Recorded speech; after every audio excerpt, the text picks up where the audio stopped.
Israel is a settler colonial state, and the logic of settler colonialism is the elimination of the natives in order to take over the land and its resources. And this is what Israel is doing, not just in Gaza, but in the West Bank as well. The aim of the Zionist movement from the beginning was to establish a Jewish state on as large a part of historic Palestine as possible, with as few Arabs inside its borders as possible. This is what they are doing today in both Gaza and the West Bank. Israel is not part of the region, and it's never wanted to be part of the region, but Israel has never been as alienated from its regional environment as it is today. In the past, Israeli leaders used to claim that the aim is peaceful coexistence with their neighbors. Today, it's quite clear that Israel's aim is not coexistence, but domination and military supremacy.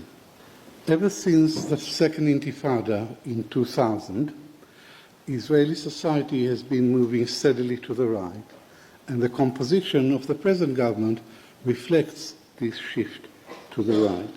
The most influential members of this government after Netanyahu are Bezalel Smotrich, the leader of religious Zionism, and Itamar ben-gvir, the leader of Jewish power. Smotrich and ben-gvir are fascists.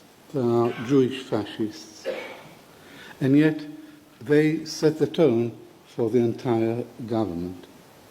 Their agenda, which they make no effort to conceal, their agenda is the ethnic cleansing of Gaza and the West Bank, and eventually the formal annexation of the West Bank. Benjamin Netanyahu is not their prisoner. Some people think that he has to go along with them in order to survive politically, but he's as extreme as they are, and he shares their agenda. He has the dubious distinction of being a fugitive from law at home and abroad, because he's on trial in Israel for serious corruption charges, and also, as we heard a minute ago, there is an ICC warrant for his arrest. This government is congenitally incapable of making peace or even sustaining a ceasefire. It is a proponent of permanent conflict and permanent war. Israel claims that it has the right to self-defense, and its Western allies, like Starmer and Lamy, repeat this claim parrot-like. But Israel does not enjoy the right to self-defense, because under international law, you have the right to self-defense if you are attacked by another country. This clearly is not the case. Nor do you have the right to self-defense if the attack comes from an area under your occupation. Nor is this a war between Israel and Hamas.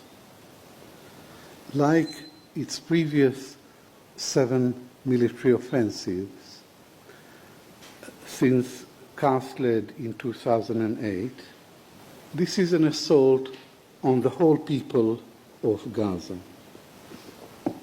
The declared aim of this war is the eradication of Hamas, and this aim is clearly unattainable. The real aim is to render the enclave uninhabitable and the ethnic cleansing of the enclave. Israel has turned Gaza into a wasteland and into a mass grave. The leading Israeli experts on genocide and the Holocaust have said categorically that this is a classic example of genocide. America and Britain are not just complicit in Israel's war crimes, they are active partners in these war crimes. So, like Israel, America and Britain are likely to go down on the wrong side of history. Thank you for listening.